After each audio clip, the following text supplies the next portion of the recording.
तर शिवसेना आमदार संजय गायकवाड यांच्या वक्तव्यावरून आता राजकीय वाद पेटलाय। काँग्रेस नेते विजय वडेट्टीवार यांनी गायकवाड यांच्यावर निशाणा साधला। गायकवाडांच्या पोटातलं ओठावर आलं असं म्हणत त्यांनी टोला लगावला। ज्याला जशी सवय तसं वक्तव्य, सवय लागली आहे। हे सगळे काय म्हणतात त्याला, खोक्यांची आणि बोक्यांची। तर ते खोके आणि बोके, बोके म्हणजे बोकडं, दोघांची सवय लागल्याच्या तोंडून दुसरं काय निघणार आहे, तेच निघणार। आणि त्यामुळं त्यांच्या पोटात जे होतं ते ओटात आलं।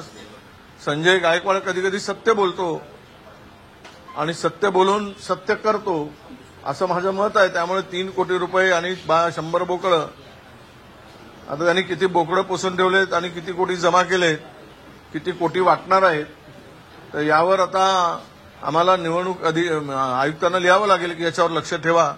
3 कोटी देतो की 5 कोटी देतो, 100 बोकडं देतो की 200 बोकडं देतो, लक्ष ठेवायसाठी पत्र लिहावं लागेल। स्थानिक स्वराज्य संस्थांच्या निवडणुकांसाठी 3 कोटीपर्यंत खर्च येतो, 100 बोकडं द्यावी लागतात, असं विधान संजय गायकवाड यांनी केलेलं आहे। याच्यावरून वाद संजय गायकवाडला अनुभव असेल, मला अनुभव नाही।